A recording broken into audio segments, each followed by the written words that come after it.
Muito bem, nós na última oportunidade falávamos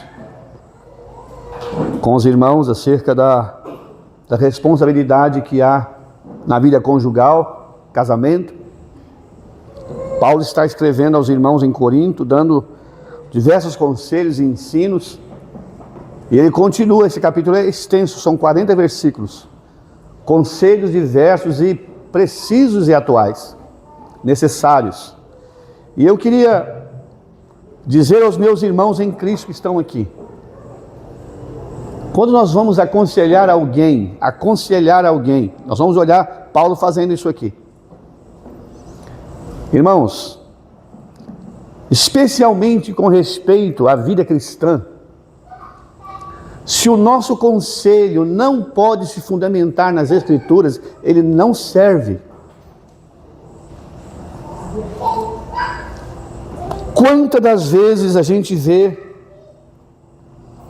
irmãos querendo falar de experiência pessoal, uma experiência pessoal dele, mas que essa experiência não se fundamenta nas Escrituras, e eu vou dar um exemplo prático disso. Alguém diz assim: olha, quando eu casei, a minha esposa era salva e eu não era salvo ainda, mas depois eu fui salvo. A palavra de Deus diz: não vos ponhais em julgo desigual com o infiel. Nós não podemos em momento algum, nem em pensamento, achar que o casamento é um campo missionário que eu vou entrar nele e vou tentar ganhar aquela outra pessoa. Não é. O casamento é único, é a única vez que nós vamos fazer. Ele não tem volta. Então nós estamos pensando, se o nosso conselho não pode ser fundamentado nas Escrituras, irmão, é melhor ficar calado. Não serve. Por que estou dizendo isto? Porque a gente ouve isso. Alguém quer ajudar e não ajuda, atrapalha. Se o que nós vamos falar para alguém, ele pode ter amparo das Escrituras, amém. Mas o que nós vamos falar, se não pode ser amparado pelas Escrituras, que nós ficamos calados, irmãos, calados. Então nós vamos começar agora falando para aquelas pessoas que foram encontradas já casadas e o Evangelho os alcançou. Um dos cônjuges, ou o marido ou a mulher, o Evangelho salvou uma das pessoas. E nós conhecemos muitos irmãos e irmãs vivendo um drama dessa natureza. É um drama, porque não é fácil. Quantas irmãs carregando fardos tão pesados, mas já foram encontradas num casamento, já estavam casados, o Evangelho alcançou. O esposo não compreende aquilo. Irmãos, que a esposa não compreende aquilo. Então Paulo vai dar conselhos aqui. Nós vamos começar a partir do verso 6, e eu queria destacar, quando Paulo vai dar um conselho, que ele falar que é dele, que ele vai terminar essa carta dizendo que ele tem o Espírito de Deus. Paulo quer dizer isso, ele quer dizer que os fundamentos dos seus conselhos como apóstolo, ele está pensando que ele tem da parte de Deus a autoridade da parte de Deus para dar, mas mesmo assim ele fala, aí digo eu e não Senhor, mas que esses conselhos dele não levará ninguém para longe do ensino da palavra de Deus. Vamos começar no verso 6. Digo, porém, isto, como que por permissão e não por mandamento. Verso 7, agora do capítulo 7, 1 Coríntios. Porque queria que todos os homens fossem como eu mesmo, mas cada um tem de Deus o seu próprio dom, um de uma maneira e outro de outra. Digo, porém, aos solteiros e às viúvas, Eles é bom que ficassem como eu. Mas se não podem conter-se, casem-se. Há uma palavra que fala abrasar-se, porque é melhor casar do que arder. Todavia, aos casados mando não eu, mas o Senhor, que a mulher não se aparte do marido.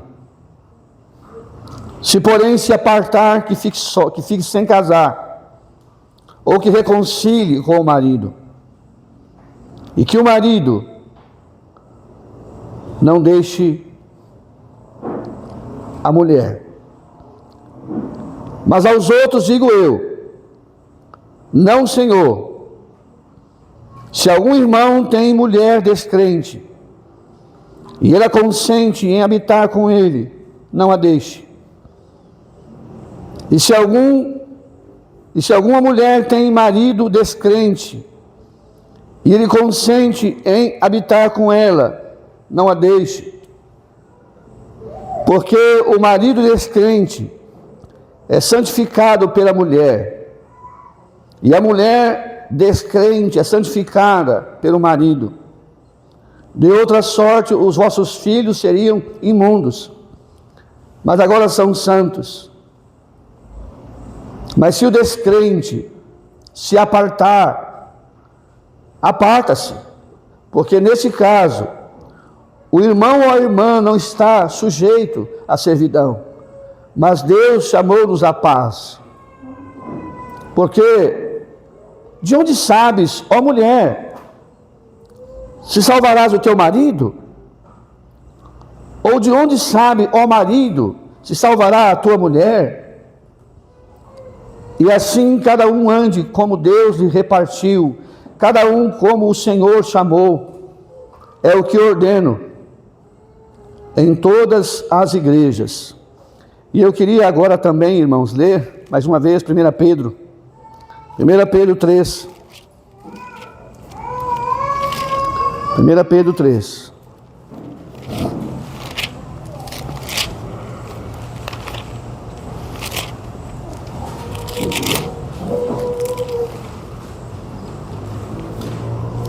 Semelhantemente, vós, mulheres, sede sujeitas aos próprios maridos, para que também, se algum não obedecem à palavra, pelo porte de suas mulheres, sejam ganhos sem palavras.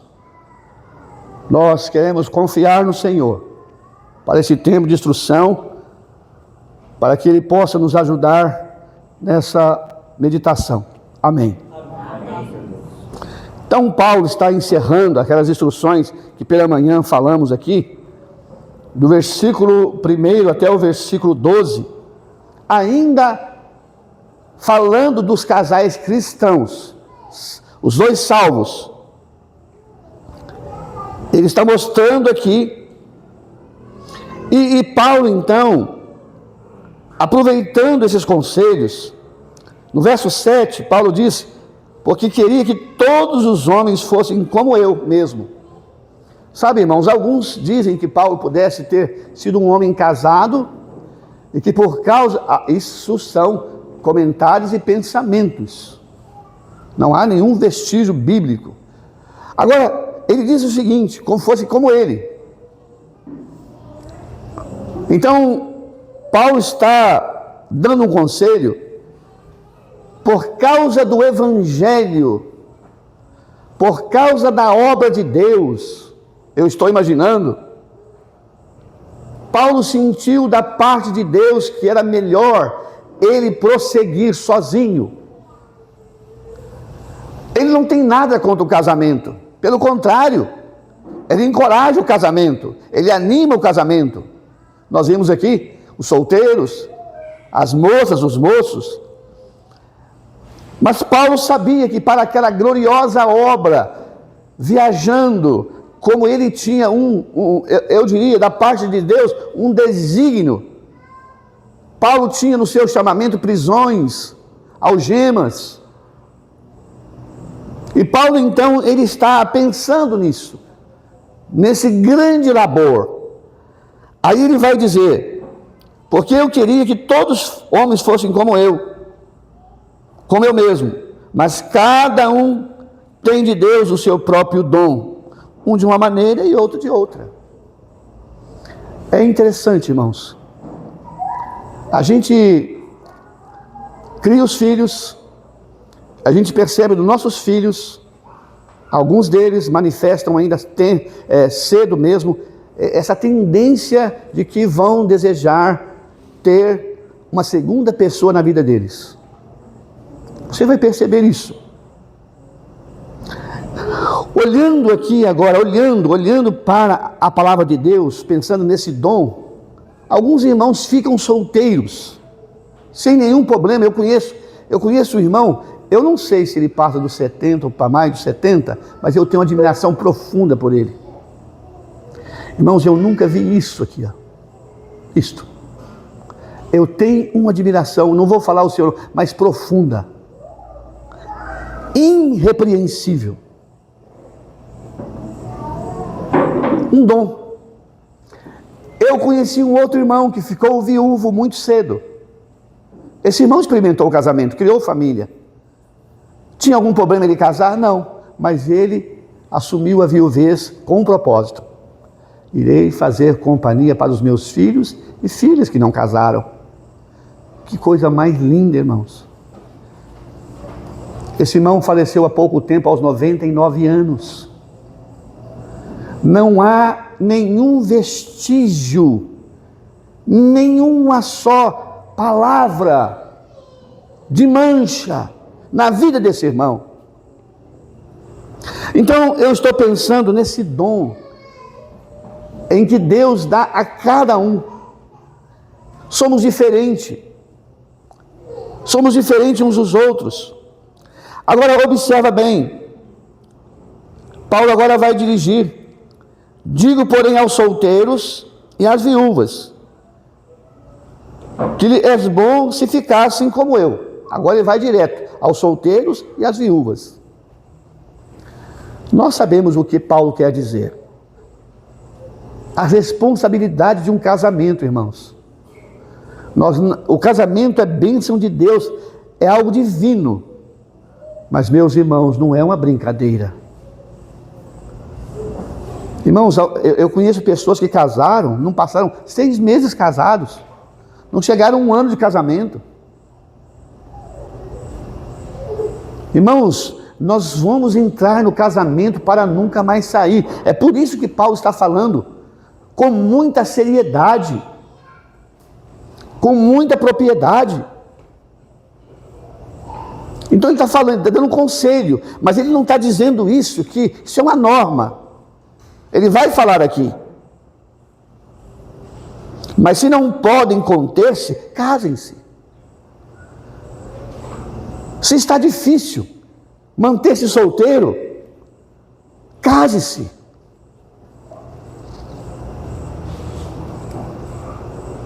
Eu vou usar um exemplo prático. O meu filho caçula, Mateus, ele fez 1 ano e 6 meses de casado também, por aí, né? Está chegando, né? Mas há um tempo atrás, muito tempo atrás, ele falou: pai, eu preciso casar.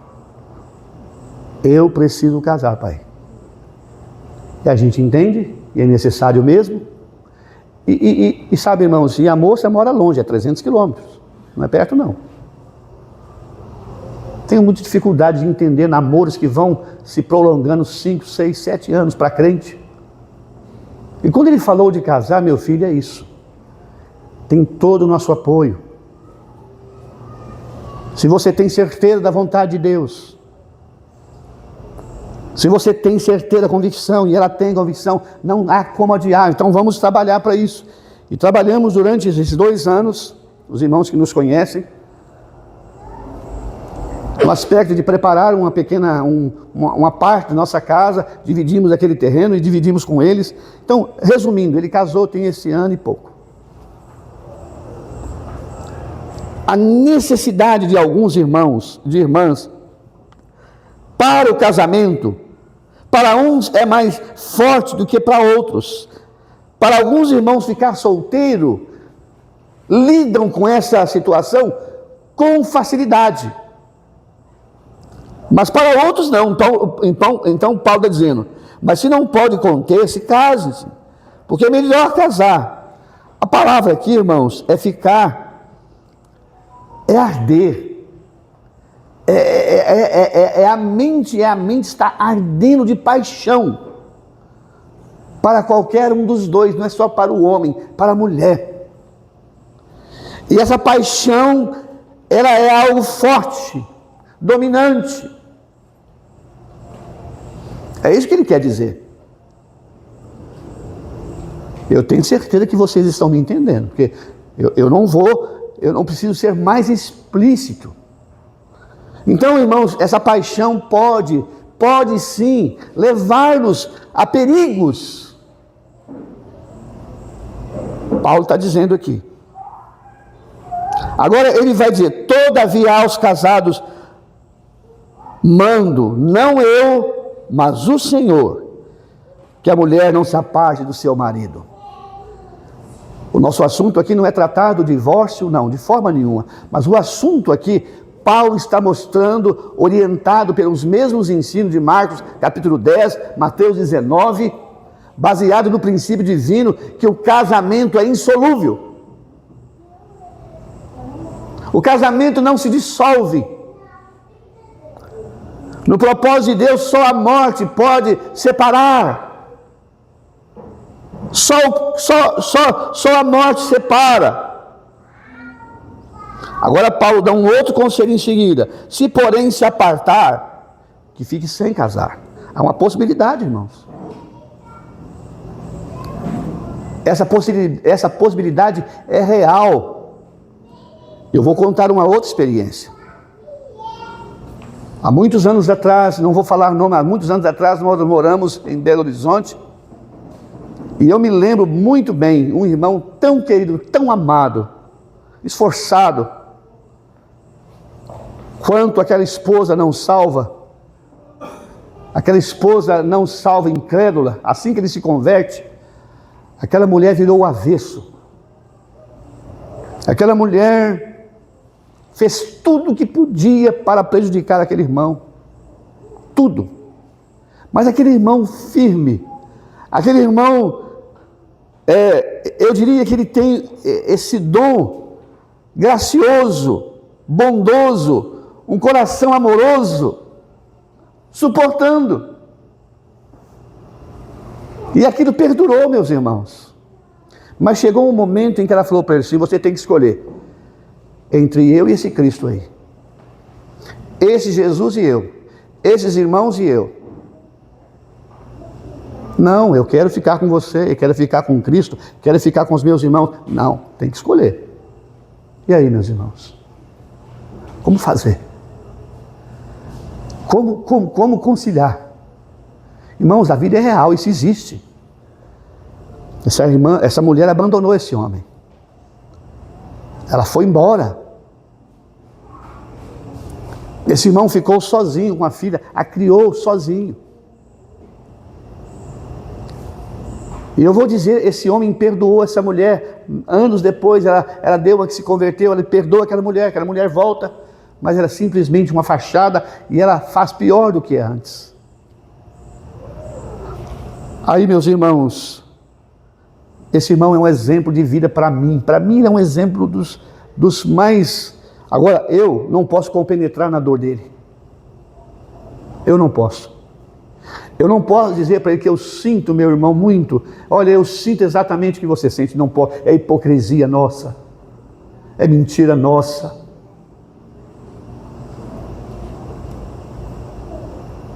Aquele irmão,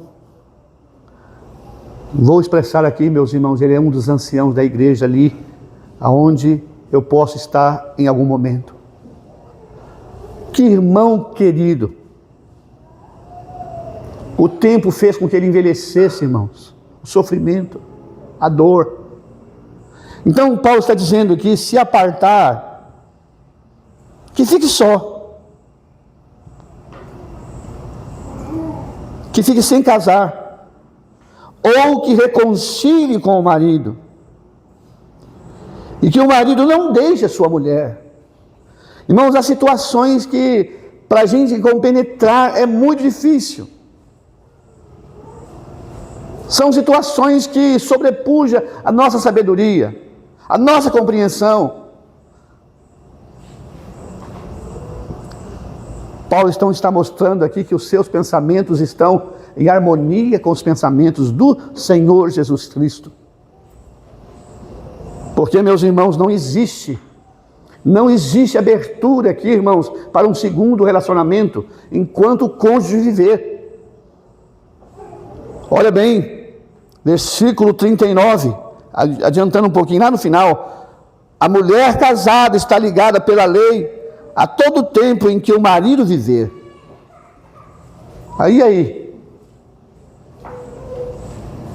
tem alguns aí achando abertura.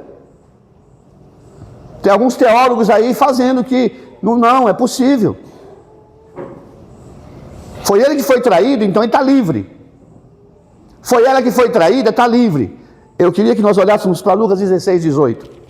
Lucas, me parece que o escritor Lucas, ele é um gentio. Ele é o terceiro evangelho, escrito talvez bem depois dos demais evangelhos. Olha o que Lucas vai dizer, irmãos. Vê se a gente pode entender isso. Qualquer que deixar a sua mulher e casar com outra, adultera. Agora observa bem. E aquele que casar com a repudiada pelo marido, adultera também. Não tem aonde fugir. Fechou a porta. Não tem aqui nada de exceção lá que eles querem achar, lá nos evangelhos de Marcos, capítulo 5. Que o Senhor Jesus abriu uma exceção. O Senhor Jesus não abriu exceção nenhuma. Então, meus irmãos, o assunto é sério. O assunto é realmente urgente. Agora, eu quero passar brevemente para o segundo conselho. A partir do verso 12, vamos rapidamente.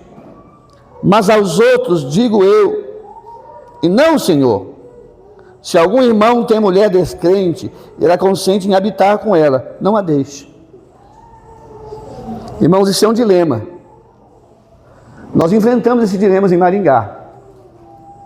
E eu não posso deixar de falar isso para os irmãos. A primeira convertida em Maringá, a primeira salva. Essa mulher, irmãos, eu não sei descrever o profundo do seu sofrimento. O seu marido era um alcoólatra, inveterado. Nós saímos para distribuir literatura, eu e o irmão Adenilson, e nós chegamos nessa casa, uma casa que o telhado, você podia botar a mão, sendo baixinho como eu sou, podia botar a mão no telhado, daquele eternite fininho. As crianças tossiam, eram três meninas. Estava um dia, uma tarde fria, e levei um folheto, entreguei para aquela mulher no portão, e eu vi aqueles olhos sofridos, e vi aquelas crianças segurando no seu braço, e tossindo.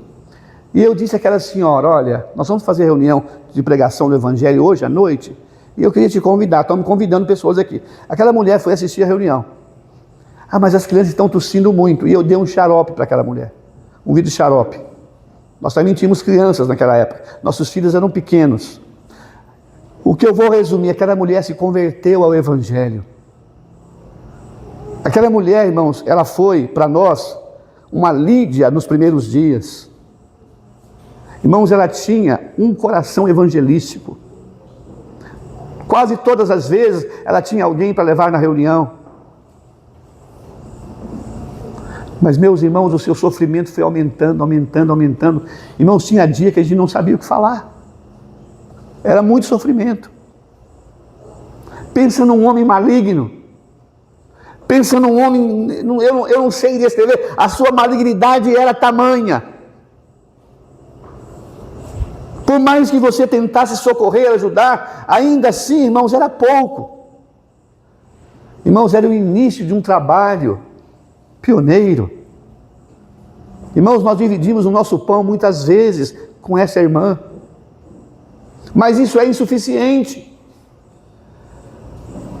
E aqui então, Neide não suportou mais aquele sofrimento. Nós nunca a aconselhamos a deixar ele. Ela nunca ouviu de nós: Neide, você tem que deixar esse homem. Esse homem não serve.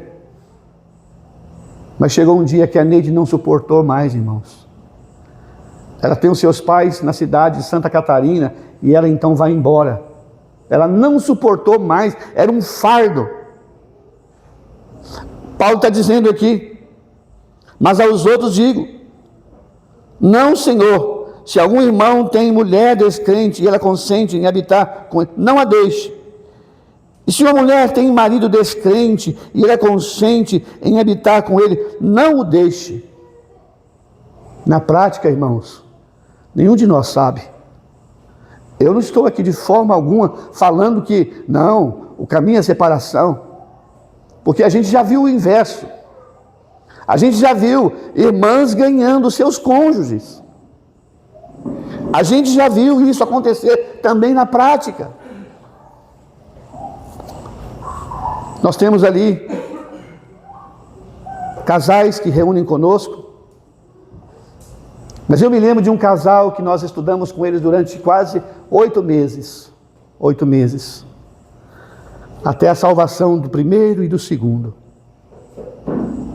Primeiro foi salvo a mulher, depois foi salvo o marido. Irmãos, e esse casal, eu vou falar para os irmãos, é bênção de Deus na nossa vida, na vida da igreja. Como é bom, irmãos, experimentar isso. Em dias de tanto sofrimento. Quantos irmãos e irmãs sofrendo essa realidade que nós estamos falando aqui. E meus irmãos, que Deus abra os nossos olhos para ver isso. Que Deus abra os nossos olhos nas igrejas locais onde nós estamos, para sentir esse peso que esses irmãos, essas irmãs carregam.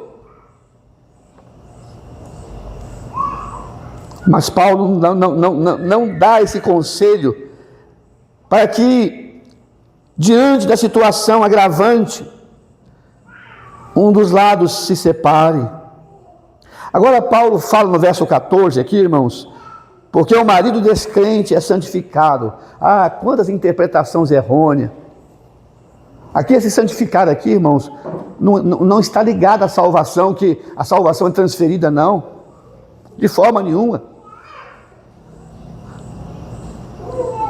Esse santificar aqui, a ideia é separados. São separados. Mesmo porque aquela mulher foi alcançada pelo Evangelho já vivendo com aquele homem descrente. Ela não casou com ele descrente sendo salva. Deus está dizendo que Ele está mostrando que esse relacionamento não é pecaminoso como na mente dos coríntios estava sendo. Olha, isso é pecado. Tem que acabar com essa relação. Tem que romper. Você tem que abandonar esse homem. A palavra de Deus não ensina isso, irmãos. Ela não nos dá essa autoridade. Mas pelo contrário, Paulo diz: se o seu marido consente, se a sua mulher consente, não a deixe. Esse santificar aqui do marido, dos filhos, está mostrando que essa família, mesmo esse casamento, com esse problema, Deus está dizendo que ele é separado. A presença daquela pessoa salva ali, irmãos, faz toda a diferença. Esse santificar aqui não quer dizer salvação, mas separação. Deus entendendo essa aflição, mostrando. E Paulo vai dizer assim: de outra sorte, vossos filhos seriam imundos, mas agora são santos, são separados. Agora Paulo vai dizer: mas se o descrente, olha bem, meus irmãos, mas se o descrente quiser se apartar, e aí? E aí, como faz? Você observou que não parte do crente, não parte do salvo, não é o salvo que toma iniciativa. Há situações que eu vou dizer para os irmãos, sobrepuja o nosso entendimento, sobrepuja. Vou dizer aqui, há uma ilustração no livro de Oséias, eu queria terminar, creio que Oséias, vamos lá para o livro de Oséias. Parece que Oséias, ele tem uma esposa infiel, uma esposa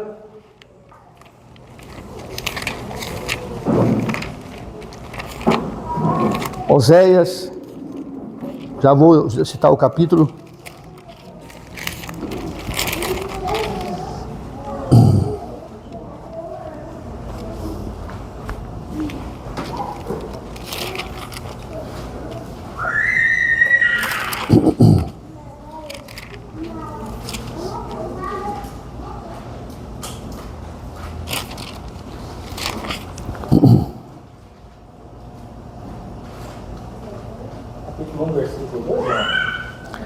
Capítulo 3, capítulo 2, verso 13. Nós vamos entrar retamente no assunto, para que a gente não perca o que quero ter como aplicação. Castigá-la-ei pelos dias dos Baalins, dos quais ele queimou incenso, e se adornou dos seus pendentes, e das suas joias, e andou atrás dos seus amantes, mas de mim se esqueceu, diz o Senhor. O Senhor está fazendo comparação entre a nação de Israel e ao mesmo tempo falando da relação de Oséias e a sua esposa. Quero que vocês entendam isso. Agora verso 14. Portanto, eis que eu a atrairei e a levarei para o deserto, e lhe falarei ao coração. Agora eu queria que vocês observassem aqui. E lhe darei as vinhas dali, e o vale do Acor, por porta da esperança. O que traz à sua memória vale do Acor? Te traz alguma coisa na mente? Eu vou ajudar você. Você lembra dos dias que um homem chamado Acã, que pegou algumas coisas e escondeu debaixo da sua tenda e foi descoberto? E foi necessário julgar o pecado de Acã. Ele foi levado, irmãos, e apedrejado no vale do Acor. Então, meus irmãos, o que eu quero dizer? Verdadeiramente essa mulher merecia a morte. Essa mulher merecia morrer. Mas Oséias chamou ela. A primeira coisa que Oséias fez, falou ao seu coração. Depois ele levou ela mais um pouco adiante ao vale de Acor. Ele deu o vale de Acor como o vale da esperança. Irmão, só o crente pode fazer isso. E só Deus pode trabalhar isso. Só Deus pode entrar no profundo da nossa alma e realizar esse perdão das muitas traições, perdão das muitas, podemos dizer, dos muitos abandonos. Só Deus.